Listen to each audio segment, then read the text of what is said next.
नमस्कार दोस्तों, आज वो घड़ी आ चुकी है जिसका हम सबको बेसब्री से इंतजार था। मैं हमेशा से एक ही बात कहता था कि अगर कोई भी बदलाव एजुकेशन पॉलिसी में या एजुकेशन सिस्टम में होगा तो वो वही लोग कर सकते हैं जो उस लेवल पर बैठे हुए हैं। अगर हम इस बारे में ज्यादा परेशान होकर घर बैठ जाएं, ड्रॉप आउट कर लें, दैट्स नॉट अ सॉल्यूशन। तो आखिरकार गवर्नमेंट ने वो चीजें निकाल दी हैं। आज मैं न्यू एजुकेशन पॉलिसी 2020 के बारे में डिटेल में सारी बात बताने वाला हूं, बिल्कुल फास्ट फॉरवर्ड अंदाज में, लेकिन एक एक चीज को बहुत इजी वे में समझाऊंगा। ठीक, तो कोई भी पॉइंट अगर आपको अभी तक समझ में नहीं आया तो आज वो बिल्कुल क्लियर हो जाएगा। हर एक स्टूडेंट के लिए, टीचर के लिए, पेरेंट्स के लिए ये वीडियो बहुत इंपॉर्टेंट होने वाली है। स्पेशली मैं यूपीएससी के पर्सपेक्टिव से जरूर इसको एनालिसिस करूंगा कि आखिर में क्या यूपीएससी भी कोई बड़ा बदलाव करने जा रहा है या हमारे लिए कितनी अपॉर्चुनिटीज खुल चुकी हैं। ये सारी बातें मैं डिटेल में बताने वाला हूं। तो मैं सिद्धांत शर्मा पेशे से एक एंटरप्रेन्योर और एजुकेशन काउंसलर होने के नाते इस वीडियो को बहुत स्पेशली और डीप वे में आपको समझाने वाला हूं। सीधा बिल्कुल आता हूं मैं पॉइंट पर। तो ये 34 साल से इस पॉलिसी में बिल्कुल बदलाव नहीं हुआ था। अब ये रिफॉर्म आया है, अब ये बदलाव आया है। तो ये बिल के अनुसार सबसे पहले हम स्कूल लेवल की बात करते हैं। 5+3+3+4 का जो मतलब है उसको पहले समझ लेते हैं। पहले हमारे एजुकेशन सिस्टम के हिसाब से 10+2 का एक प्रावधान था, जिसमें 10 तक आपका लगभग सेम पढ़ाई होती थी और जब हम 11th में आते थे हमको अलग अलग कैटेगराइज कर दिया जाता था। बेसिकली 3 ही ऑप्शन मिलते थे, या तो आर्ट्स ले लो, कॉमर्स ले लो या साइंस ले लो। सिंपल भाषा में समझाऊं, जैसे आपने पोकेमॉन जरूर देखा होगा, उस पोकेमॉन में आपने एक ईवी नाम के कैरेक्टर को देखा होगा। ईवी पोकेमॉन को जब आप एक फायर स्टोन लगा देते हो वो फ्लेरियन बन जाता है, थंडर स्टोन लगा देते हो तो जोल्टियन बन जाता है, और अगर आप वाटर स्टोन लगा देते हो तो वेपोरियन बन जाता है। सिमिलरली ये 3 तरह की स्ट्रीम्स जिस स्टूडेंट को टच कर जाती थी उसके लिए बिल्कुल सीमित चीजें हो जाती थी। मतलब वो अगर आर्ट्स में है तो सिर्फ ये काम कर पाएगा, कॉमर्स में है तो यही करोगे, भैया साइंस में हो तो साइंस में आपके बस इंजीनियर या डॉक्टर। तो ये सिस्टम बिल्कुल डिफरेंट कर दिया है, बिल्कुल अलग कर दिया है। सबसे पहले जो इसमें 5 का मतलब है, 5 का मतलब है 3 से 8 साल के स्टूडेंट्स इस कैटेगरी में आएंगे। अब जो ये 5 साल है ये नहीं कि पैदा हुआ और तब से गिन लिए, नहीं, ये आपका जब से स्कूलिंग स्टार्ट होगी 3 से 8 साल। तो इसको कहा क्या गया है, सिंपल भाषा में आंगनबाड़ी या प्री स्कूल हम इसको कह सकते हैं। इसमें कोई बर्डन नहीं होगा, कोई प्रेशर नहीं होगा, स्टडी विद गेम्स इसमें बिल्कुल मेंशन्ड है, पॉलिसी में मेंशन्ड है। स्टडी विद गेम्स के हिसाब से बढ़ाया जाएगा, उनकी क्रिएटिविटी लेवल को बढ़ाया जाएगा, खेल खेल में सिखाने की कोशिश होगी। नेक्स्ट जो है आपका 3, उस 3 का मतलब है 8 से 11 साल के स्टूडेंट्स, इसको प्री प्राइमरी एजुकेशन कह सकते हैं। इसमें आपके जो एनालिटिकल सब्जेक्ट्स है, जैसे मैथ्स को इंट्रोड्यूस किया जाएगा, साइंस को इंट्रोड्यूस किया जाएगा, उनको सिखाने की कोशिश करी जाएगी। उनका बेसिकली उनको स्ट्रक्चर समझाया जाएगा कि ये होता कैसे है। नेक्स्ट 3 जो है वो 11 से 14 साल के बच्चों को इसमें कैटेगरी में डाला गया है। इसका नाम प्रिपरेटरी स्टेज कहा गया है, और जिसमें 6th, 7th, 8th क्लास से ही आपको कोडिंग स्टार्ट कर दी जाएगी, सॉफ्टवेयर की एनालिसिस समझाई जाएगी। बिल्कुल बेसिक बात जो है वो एंटरप्रेन्योरशिप, क्रिटिकल थिंकिंग, अगर चीजों को सोचना समझना, ये उसमें बताने की कोशिश की जाएगी। बहुत बड़ा स्टेप है, क्योंकि वेस्टर्न कंट्रीज में ज्यादातर ऐसा हो रहा है। अगर हम चाइना की बात करी जाए तो वहां पे कोडिंग वगैरह इस स्टेज से शुरू हो जाती है। ब्रेन को डेवलप करने का ये सारा का सारा फंडा है। अगला जो इस 4 का मतलब है, इसमें 14 से 18 साल के बच्चे आएंगे। इसमें जो आपका 9th के बाद है वो मल्टी डिसिप्लिनरी हो जाएगा। ठीक, जो आपको चाहिए वो आप चूज करें, वो आप पढ़ सकते हैं। बेसिकली यूपीएससी परस्यू करने वालों के लिए आईएएस आईपीएस अगर बनना है, इससे बहुत बड़ा रेवोल्यूशन आएगा। क्यों? पहले हम क्या करते थे, पेरेंटल प्रेशर के हिसाब से या टीचर्स के हिसाब से, भाई अगर थोड़ा भी आपका एकेडमिक्स अच्छा है तो आप आर्ट्स तो ले ही नहीं सकते, आपको साइंस लेना पड़ेगा, ज्यादा जिद करोगे तो कॉमर्स लेना पड़ता था। लेकिन अब सारे सब्जेक्ट्स ओपन रहेंगे, जो आप चाहो चूज कर सकते हो। फॉर एग्जाम्पल फिजिक्स अगर किसी को अच्छी लगती है वो फिजिक्स भी पढ़ सकता है, केमिस्ट्री भी पढ़ेगा, साथ में अगर उसको आईएएस आईपीएस जाना है तो हिस्ट्री के सब्जेक्ट्स भी ले सकता है, ज्योग्राफी भी चूज कर सकता है, सोशियोलॉजी को भी चूज कर सकता है। तो ये बहुत अच्छा इसमें रिफॉर्म आ गया है।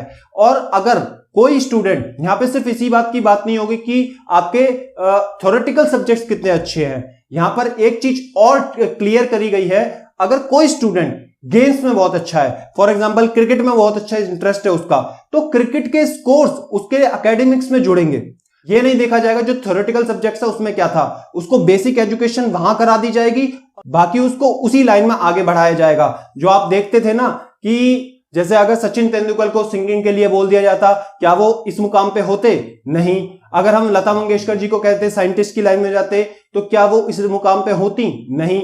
तो ये बेसिकली उसी चीज के लिए है। और जो हम पैशन की बात करते हैं, इंटरेस्ट को फॉलो करो, तो अब आपके लिए वो पूरी अपॉर्चुनिटी है। जो आप चाहो, जो आपका इंटरेस्ट हो, उसको भी आप आराम से फॉलो कर सकते हो।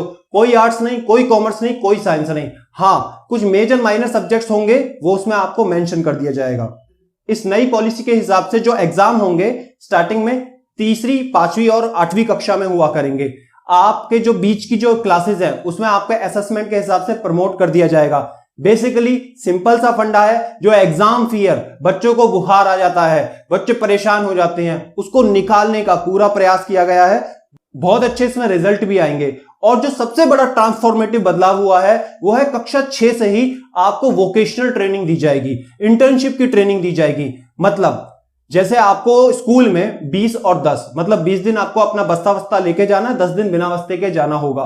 उस 10 दिन के समय में टीचर्स आपको ऐसी जगह ले जाएंगे, जैसे वेल्डिंग शॉप में ले गए, कारपेंटर की शॉप में ले गए, लॉन्ड्री की जगह ले गए। तो वहां पे आप देखोगे हाउ डज इट वर्क, काम कैसे होता है, जैसे लकड़ी का काम कैसे होता है, वो स्टूडेंट सीखेंगे, देखेंगे। जो आपका a² + b² + 2ab, उससे लकड़ी का काम नहीं होगा। काम वो कैसे होता है वहां जाके सीखोगे। इंटर्नशिप होगी प्रॉपर वे में। वेस्टर्न कंट्रीज में ये पहले से ही होती है, चाहे आप अमेरिका की बात कर लो, चाहे आप चाइना की बात कर लो, जो डेवलप्ड कंट्रीज हैं, जिनको हम सुपर पावर में गिनते हैं। तो ये बेसिकली बहुत अच्छा बदलाव है। एक स्किल आप पकड़ के चल सकते हैं। और साथ ही साथ जो आपका ये बैग का बोझ होता है ना, जो आपने देखा ही होगा, उसका भी बहुत अच्छा प्रावधान करा जा रहा है कि उसके वजन को घटाने की कोशिश है। आई पर्सनली रिकमेंड कि भाई ये बदलाव बहुत अच्छा है। इतना प्रेशर उनके बस्तों का होता है, बेचारे फिजिकली कंडीशन में खराब हो जाते हैं, डिजीज, बीमारियां पैदा हो जाती है। और कक्षा 5वीं तक आपके पास चॉइस होगी, आप मातृभाषा या क्षेत्रीय भाषा में अपनी पढ़ाई कर सकते हैं। कोई प्रेशर नहीं, कुछ नहीं। उसमें मैंने आपने कुछ दिन पहले एक ऑडियो बनाया था कि जो हमारे इंडिया के इंटेलेक्ट बच्चे हैं वो बाहर चले जाते हैं पढ़ने के बाद और वहां पे नौकरी करते हैं। बेसिकली जो उनका दिमाग का इस्तेमाल है, जो इंडिया की ग्रोथ में होना था, वो बाहर के लोग यूज करते हैं। बाहर की कंट्रीज में सर्विस होती है तो वहां पे डेवलपमेंट बहुत तेजी से होती है। तो बेसिकली मेरा वहां पे एक सुझाव था कि गवर्नमेंट बेसिक लेवल से ऐसा कुछ प्रावधान करे कि उनके अंदर एक देशभक्ति की भावना विकसित हो सके। तो मेरे ख्याल से जो ये आपका मातृभाषा में पढ़ने का या हिंदी से जुड़ने का या क्षेत्रीय भाषा से जुड़ने का मेन रीजन यही है कि उनमें ये देशभक्ति की भावना आए कि स्टार्टिंग से ही नींव इतनी मजबूत हो कि बाद में वो सब देश में ही रहकर उसी की सेवा करें। मैं उसका लिंक आपको डिस्क्रिप्शन और कमेंट में डाल दूंगा, आप उसको एक बार सुन लेना। बोर्ड परीक्षा के डर को भी बिल्कुल खत्म कर दिया गया है। वहां पे सेमेस्टर वाइज 2 बार पेपर हुआ करेंगे और होने भी 2 ही बार चाहिए। ये first term, second term, third term, अरे यार जब जरूरत ही नहीं है फालतू के एग्जाम लेते हैं। तो ये 2 बार एग्जाम होंगे और बेसिकली अभी ये लिखा नहीं है, मेंशन नहीं है, हो सकता है ऑप्शनल बेस हो, ABCD वाले हो। तो बिल्कुल डर को खत्म करने पे जो मैं बता रहा हूं, जो नई एजुकेशन पॉलिसी है उससे सिर्फ आपके एनालिटिकल वे, जो आपके दिमाग की क्रिटिकल थिंकिंग को बढ़ाने पर पूरा जोर है। और सबसे अच्छी बात, अब कई बार क्या होता है कि 12वीं के बाद अगर आपको पढ़ने का मन नहीं है तो एक अच्छी चीज आपके साथ पहले ही हो चुकी होगी। इस नई एजुकेशन पॉलिसी के हिसाब से 12वीं तक बच्चों को किसी ना किसी एक स्किल में परफेक्ट होना पड़ेगा। जैसे कम्युनिकेशन हो सकती है, जैसे रेजिलियंस हो सकती है, टीम वर्क हो सकता है। ये सब आपको स्कूल में ही सिखाया जाएगा, ये आपके सब्जेक्ट का हिस्सा होंगे। तो इससे क्या होगा, कोई ना कोई एक स्किल में आप परफेक्ट हो जाएंगे तो आप अगर नहीं चाहते, आगे पढ़ना नहीं चाहते, तो नौकरी कर सकते हो, कमा खा सकते हो। तो ये स्किल बहुत जरूरी है एम्प्लॉयबल होने के लिए। अब बात करते हैं स्कूल लेवल से ऊपर। तो जितने भी आपके यूनिवर्सिटीज, कॉलेजेस में आपका एंट्री का प्रावधान है, वो आपका एक कॉमन एंट्रेंस टेस्ट होगा। ठीक, मेडिकल और लीगल को हटा दे, बाकी सबके लिए एक ही होगा, एक टेस्ट होगा, उससे ही आप किसी भी यूनिवर्सिटी में एडमिशन ले सकते हैं। बहुत अच्छा कदम है। नहीं तो आपको DU में एडमिशन लेना है तो वहां का फॉर्म भरते थे, इंद्रप्रस्थ यूनिवर्सिटी में लेना है वहां का भरोगे, बिहार में लेना है तो बिहार का भरोगे। मतलब इतना खर्चा हो जाता है, बच्चे भर भर के उनके पैसे उसी में चले जाते हैं। पहले फॉर्म के पैसे दो, फिर सेलेक्ट हो, फिर फीस दो। तो अब ऐसा कुछ सिस्टम नहीं, किसी भी यूनिवर्सिटी में एडमिशन के लिए सिर्फ एक कॉमन टेस्ट होगा, उसके थ्रू आप एडमिशन ले सकते हो। उसके बाद मल्टीपल एंट्री और एग्जिट प्लान है विद क्रेडिट ट्रांसफर। बहुत अच्छा प्लान है। होता क्या है, बेसिकली 12th तक भी कई स्टूडेंट्स को देखो नहीं पता होता है। हम जब स्टूडेंट्स से डील करते हैं तो उनको नहीं पता होता कि जैसे मजे मजे में इंजीनियरिंग में चले गए, बीटेक का फर्स्ट ईयर करा, आपको मन नहीं कर रहा, अब लग रहा कि यार नहीं, ये मेरे this is not my cup of T, this is not my interest. फिर आप क्या कर सकते हैं, स्विच कर सकते हैं। फॉर एग्जाम्पल, अगर आप 1 साल पढ़ते हो और उसके बाद नहीं पढ़ते हो या दूसरी जगह जाते हो, तो आपको 1 साल के हिसाब से एक सर्टिफिकेट प्रोवाइड होगा।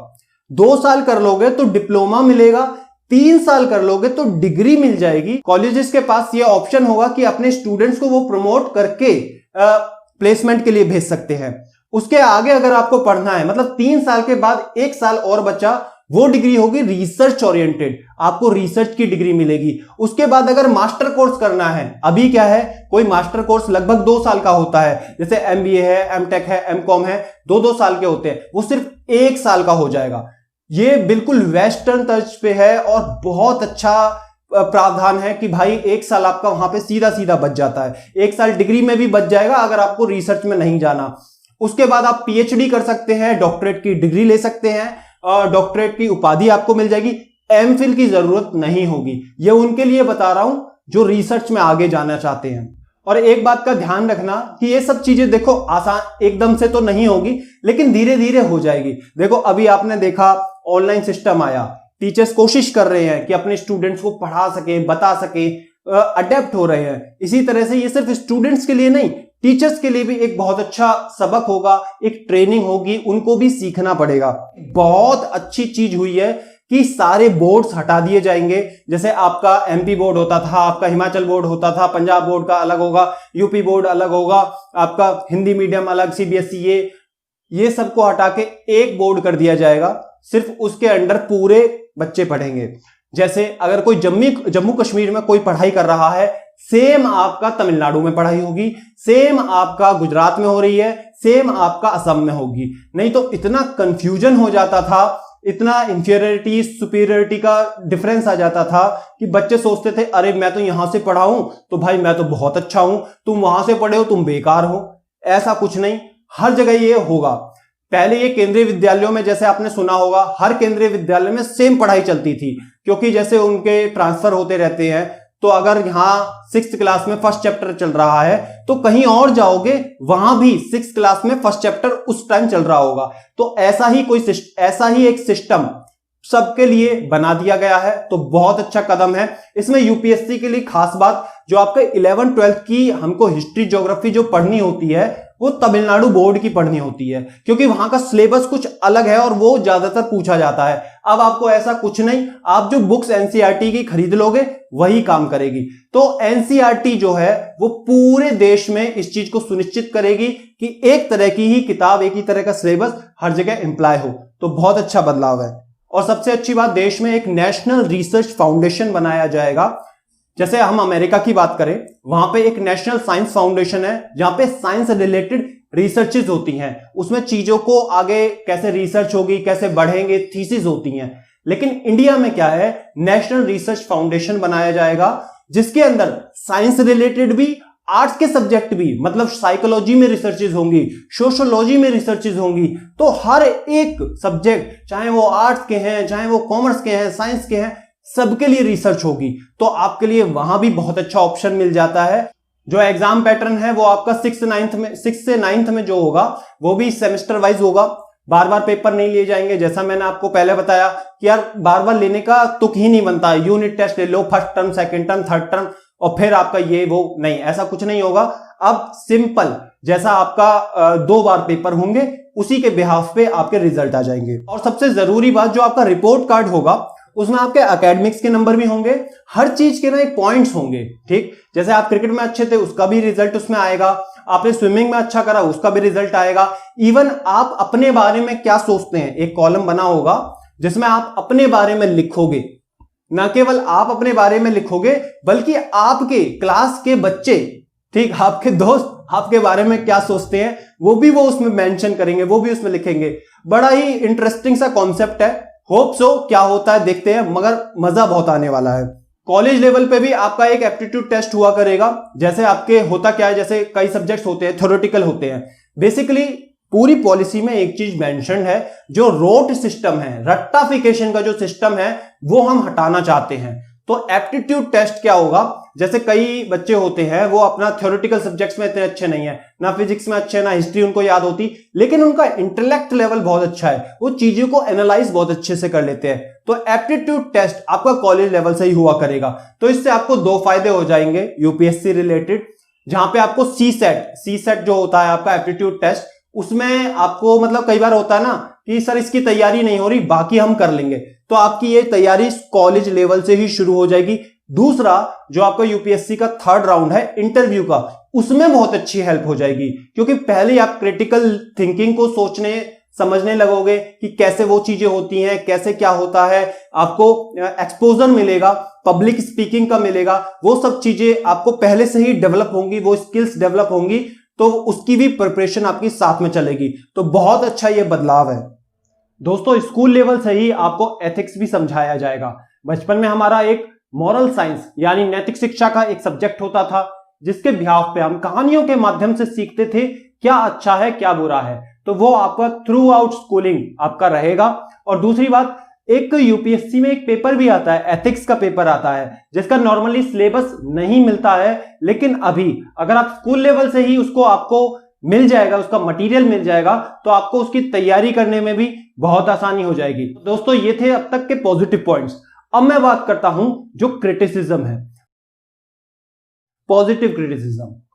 पहली बात कि अगर ये जैसा जैसा बताया है गवर्नमेंट इतना ही अगर अप्लाई कर देती है, तो आई एम 100% श्योर कि अगले 5 से 10 साल में एजुकेशन लाइन में क्रांतिकारी बदलाव होने वाले हैं। मतलब सुपर पावर जो हम बनने का सपना अब तक देखते थे, वो सपना नहीं, अब एक सिद्ध बन चुका है।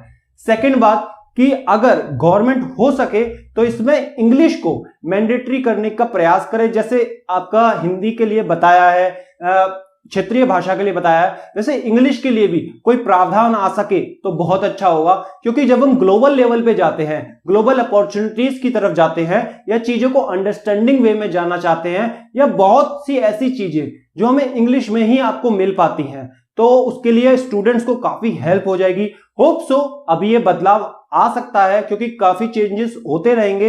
ये सिर्फ अभी एक बिल है, तो हो सकता है कुछ चीजें ऐड हो जाएं आगे चलकर। अब बात करते हैं यूपीएससी पर्सपेक्टिव के विषय से कि क्या एजुकेशन पॉलिसी नई आने के बाद यूपीएससी में भी क्या कोई बड़ा बदलाव आने वाला है। तो मेरे ख्याल से, मेरे हिसाब से, जहां तक मैं समझता हूं, जहां पॉलिसी में मेंशन्ड है कि रोट सिस्टम यानी कि रट्टाफिकेशन को हम बिल्कुल हटाने वाले हैं, और यूपीएससी में ज्यादातर हमको याद कर करके सारा लिखना होता है। तो आई होप आगे चल के यूपीएससी भी कोई बड़ा कदम उठाए। हो सकता है क्या सिर्फ सब्जेक्टिव में कुछ ऑप्शनल्स ऐड हो, या कुछ सिलेबस में कुछ अलग हटके हो, कुछ ऐसी चीजें हो सकती हैं आए, क्योंकि बहुत सारे चेंजेस हो रहे हैं। तो यूपीएससी को भी पीछे नहीं रहना चाहिए, उसमें भी कुछ बदलाव हो जाने चाहिए। तो दोस्तों ये था अब तक का पूरा detailed analysis of new education policy 2020। I hope इससे आसान भाषा में आपको किसी ने नहीं समझाया, अब आपको चीजें क्लियर हो गई होंगी।